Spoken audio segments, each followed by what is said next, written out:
Welcome to our channel, ladies and gentlemen. Thank you for your continued support to our channel. You are the reason why we are where today. Without you guys, I wouldn't have been here, and I want to tell you that I'm really humbled by your unwavering support. Ladies and gentlemen, when William Samoei Ruto ascended to power, his first mission was to ensure that he killed the opposition. How do we know this? Immediately, William Ruto was sworn into office. He started by taking members of parliament from the Azimio, especially the ODM, because back then Raila was leading an onslaught. He was on the streets with his Azimio supporters, telling William Ruto, Fungua Sava. And they were also talking about the cost of living. So Raila picked several members of the opposition. They were taking pictures. He thought that by poaching the members of parliament, they would come with the people. That became a fiasco. Uhuru's Jubilee Party was under attack. In fact, the court had sometimes ruled that Sabina Chege and Kanini Kega were the validly elected officials of the Jubilee Party. William Ruto wanted to take the Jubilee Party. He just wanted to wreck the opposition to ensure that the opposition remained a shell. When he realized that he was not going to take the opposition by confrontation, he decided to pacify the opposition. It reminds me of the story of Samson and Delilah, how Delilah pacified very tenderly Samson until she cut his hair, and that was the source of his strength. God had even warned him against doing the same. So William Ruto started pacifying the opposition, and he succeeded in taking Raila Amolo Odinga. You saw how they signed their pact at KICC. And the first feedback that Raila got is when he was in Kisii yesterday, when Raila was shocked that the people who have always supported him, the people who responded when he called them to go to the streets, heckled him. Raila must go, Ruto must go. And Raila could not believe it. But it is now turning out, ladies and gentlemen, that William Ruto is not done yet. The guns are now turned towards Kalonzo Musyoka. And his very close allies are now saying that they want Kalonzo Musyoka on their side. It is even shocking that they're telling us that they are imagining that as we head to 2027, we are not going to have a competition. What we are going to have is William Ruto shall have bought and compromised all the competitors, and therefore people will sit on a negotiating table and say, Ruto go for the presidency, wewe kuwa prime minister, utakuwa speaker, so that Ruto can be elected and opposed. And I want you to watch the video from the very close allies of William Samoei Ruto, and not only that, those who are close to Raila Amolo Odinga, indicating that William Ruto has even convinced the broad-based partners that we need to bring in Kalonzo Musyoka. I want us to look at this, but before that, allow me very humbly to bring you up to speed with the 50 Bob challenge that we have been undertaking for our sister, young sister, Hope, who was stranded or who is stranded at the Thika Medical Training College. And this is going to be very fast because I want us to get into the analysis. By the way, I'm really overjoyed. I'm really elated because you have really responded well. My name is Rael Hoprofekamia, a student at KMTC Thika campus, in my second year taking a diploma in nursing. I'm here to ask for your help to help me raise my fee for this semester. Wazazi wangu hawajaweza kupata pesa ya kulipa fee kwa sababu walipoteza kazi.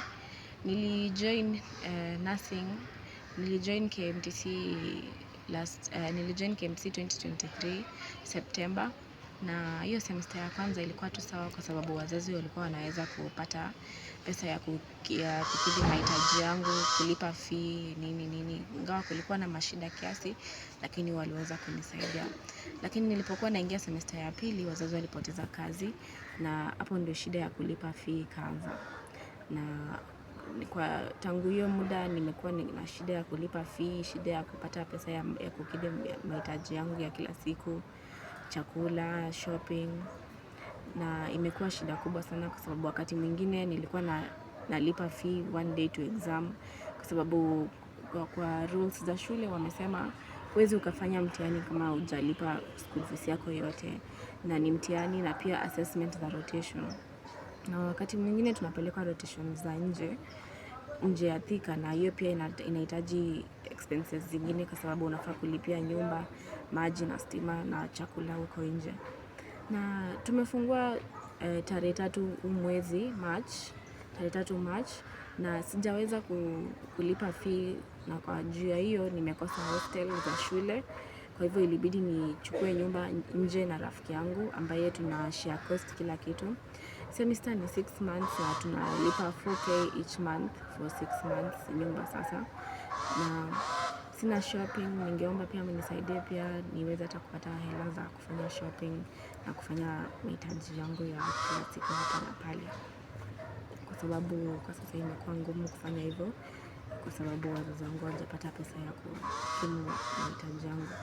Ningeomba mnisaidie kwa njia yote ile mnaweza, ile Mungu atawaguza, vile jinsi ambavyo Mungu atawaguza. Mimi nitashukuru sana, na nitapromise work hard na work smart, niwafanye wote mkuwe proud, sababu nataka kusoma ili hadi mimi baadaye nikuje nikasaidie watu wengine, niwasaidie watu wengine ambao labda wako kwa hali moja kama yangu, na niweze kuwa nurse ambaye atatibu watu na kusaidia watu hapo mbeleni. Asanteni sana, na naomba usaidizi wenu kwa njia yote ile ambayo Mungu atawasaidia. Asante. Now, ladies and gentlemen, very first, I must tell you and I must submit to you that I'm very happy because of the progress that we have made. Because yesterday, our total collection was 29,000 Kenya shillings. Today, as we speak, we are at 50,050. Now, we had 3 categories of the collection that we were doing. Now that we have 50,000 Kenya shillings, because some were giving this money and they were giving instructions. And let me bring you up to speed. We had the school fees that was standing at, the school fees is 39 Kenyan shillings. As at yesterday, we had managed to get 20,000. We were waiting for 19. Today, as we speak, thanks to your generosity, ladies and gentlemen, I want to humbly tell you that we have completed the school fees for this, the second semester. We have a whole 39 shillings, so that is dealt with. Now, the second part was accommodation. We were looking at, because a semester goes for 6 months, and we were at 4,000 by yesterday. Now, today, someone added another 4. This is money that the person who's giving gives you instruction that this is meant for accommodation. That's why I've placed them. So we have 8,000. That leaves me with about 3,050 Kenya shillings. People really sacrificed. And I understand that by the time I was doing this fundraising, ukiangalia WhatsApp ya watu, mtu ako na pages kama 3 ya matanga, inatakikana afanye pia contribution, zingine za harusi, zingine mtu ni mgonjwa mahali. And I'm saying this because I understand the pain that Kenyans, both who are in the country and those who are abroad, what we are going through. Even as you sacrifice your little 50 shillings, 10,000, how much, I understand the pain that we are going through. Now, ladies and gentlemen, we are done with the school fees. What we are looking at is the balance for the accommodation and for upkeep. Because Hope was living with a friend, Hope will now be moving in her own house, and we need just a small mattress. If someone can sponsor that, and a small bed, then we need certain personal needs. And for the accommodation, we have gotten 2 months. We are looking at 4 months. If I can get just 4 people telling me, nitalipa hiyo month ingine, nitalipa hiyo month ingine, I'll be very happy. Of course, the money that I have for of course, I've got money for 2 months. And there are other pledges, and I hope that they will come through. So I'm still pleading that we sacrifice 50 shillings. It is a 50 bob challenge, so that we can get the deficit that we're looking at. There are 2 ways of paying. The first one is the Jiunge app that all the Kenya medical training centers are using. You log into that app, it requires your email address and the password to the email address. It will prompt you to go to the Ika Medical College, and then you will key in the name, Hope Profeka, and then of course there's that admission number. There are people who are unable to log into that. Kindly use my M-Pesa number 0716 200 137. The name is Frederick Oroko. We really want to put a smile on Hope's face because she's really very sad. For those who know my story, I feel the pain because I understand how deeply painful it is to drop out from school. Kindly let us do something, and thank you very much for those who have sacrificed their little coins. May God abundantly replenish your accounts and your pockets, replenish where all this have come from. Thank you very much. Ladies and gentlemen, William Ruto has hatched a plan to seduce Kalonzo Musyoka to come to his side. And here is what his allies are saying. I wanted to urge Your Excellency that you should not leave anyone behind. I know there are many leaders out there that are still out there. They are talking, they are saying, maybe the president is only interested in a few people. I wanted to urge you, and as I said yesterday in a function, that even our brother, this Waipa guy, we need to bring him on board, Your Excellency. We need to bring everybody on board. This journey for the prosperity and unity of our country should be for everybody. I told Oscar Sudi in the morning that, Oscar, 2027, let's do a mathematic test where we are going for an election as a consensual process, not a contest. I think this is possible if we go the direction you are taking, Your Presidency. Hii maneno ya siasa ya ukabila ni maneno ya ujinga. Hata haina lugha nyingine, ni maneno ya ujinga. So mtani kuambia rais, ile mambo ulifanya juzi bila kukusifu, kurudi nyuma na kuunganisha Kenya, hiyo sisi wote tuko hapo. Hata ule mtu Kalonzo bila tati amesema ukiwezekana ongea na yeye, ongea na kila mtu. Hii nchi ni yetu sisi wote, tushirikiane. So that is Samuel Atandi saying that we need to look for Kalonzo, and I don't think Samuel Atandi is speaking out of the blues. Someone has sent him. In politics, I have learned that people don't just speak. They don't just speak out, they speak for a reason. Maybe this is Raila's voice or Ruto's voice, but someone has sent Samuel Atandi. Samuel is a member of parliament. How would he just wake up and feel that we need to bring Kalonzo on board? And come to think of it this way, you would even imagine that the ODM would be very jealous to guard the government that they were invited into.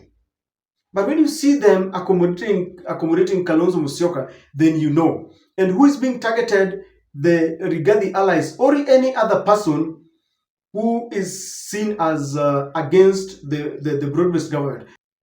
They are going to be sacrificial lambs. Allow me very quickly to go into the details and let us dissect what exactly this means and why William Ruto is seeking to bring Kalonzo on his side. Number one, ladies and gentlemen, William Ruto wants to reduce competition. He knows that as we head to 2027, he has lost touch with the people of Kenya. I could mention again and again about the shambolic SHA. Things are not working. The university funding model, the civil servants' payslips, abductions, the lies, wastage and corruption.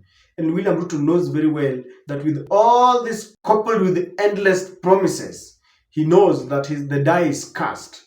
And Kalonzo Musyoka seems to be the threat, because if you look at that opposition, Kalonzo is emerging as one of the very probable and potential flag bearers. So to reduce that threat, to reduce the competition, they want Kalonzo on their side. I don't think whether this will work, because Kalonzo Musyoka is no longer watermelon. We now need to look for someone to give that name, because Kalonzo is strong. And you will believe with me that Kalonzo is strong. Kalonzo has got over 2.5 million votes that, let me use this term, he's sitting on. That is, if you look at his ethnic, you begin with his home, 2.5 votes ya Wakamba in all the 3 counties of Ukambani, plus those who are in Mombasa and Nairobi. So Kalonzo is a big threat, but I'm sure that he will not give in. Number two, this is meant to deflate Rigathi Gachagua. Rigathi Gachagua has become the face of opposition and is telling William Ruto to his face, we are coming for you. We have not begun campaigning on top of our vehicles. We are going to teach you a lesson. Rigathi Gachagua, in as much as I didn't like him, he's now speaking for us. Whether you want to say that this is pretense, kwa nini alianza, we don't care. We want someone who tells Kasongo this is wrong. And Rigathi Gachagua seems to be the one who is organizing the opposition well. He's telling them what to do. And the reason why people believe him, Rigathi Gachagua is the hippopotamus that has been living with the crocodile in water. They were in the same office. So after he was chased away, he's now injecting and revealing everything. Huyu alikuwa anafanya hivi, nilikuwa namkataza, and people love him. And because the opposition is building their politics around Rigathi Gachagua, he's becoming a threat. They want to remove Kalonzo Musyoka. And I know it will not end there. Once they remove Kalonzo, they are cutting the branches of Rigathi Gachagua so that Rigathi can remain an isolated man. Then they will start running a narrative that, you know, this guy is crying because he was chased from government. That's what they want to do. But let me tell you, it is not only Kalonzo. Even if Kalonzo decides to go, Kenyans are decided. Kasongo Tawi. Number three, this is a very choreographed plan to isolate Mount Kenya. They have said it before, that we want, 41 against 1. Very pathetic statements. But this will not happen. Let me tell you. Mount Kenya is part and parcel and a very integral part in this nation. If you look at the amount of revenue that Kenya as a nation gets from Mount Kenya, you will agree with me that you cannot separate Mount Kenya. They are taxpayers. They have contributed immensely to the growth of this nation. Even when we were getting our independence, Mount Kenya was the face of rebellion. You can talk of the Mau Mau. So you cannot come up in this era and age now and say that we want to separate a certain community. You cannot separate Mount Kenya. You cannot separate Mombasa or Nairobi or Nyanza or Western. What Kenyans want to do, as others are planning to isolate some people, we want a united nation against the political class. So as they think that they want to unite and organize themselves against the Kikuyu nation, some of us, and I know many Kenyans are saying, we want to organize ourselves against you guys. Tunataka kuwafukuza mwende kabisa through the very democratic and constitutional means. 2027 we have a date. So this is a plan that has been hatched to ensure that Mount Kenya is left alone. But I can repeat here, it will not. It will not. Mount Kenya is part and parcel of this country. It is also a plan to finish Kalonzo Musyoka. Ruto is done with Raila Amolo Odinga. Alisema nampeleka Bondo. So Raila is on his way, anaenda Opoda farm. So he wants Kalonzo Musyoka, another wheelbarrow. Because the moment Kalonzo ataungana na William Ruto, the moment they will sign a deal, Kalonzo will start feeling the heat. He will be heckled. And Kalonzo said, we are not boarding. So he's trying to finish Kalonzo Musyoka.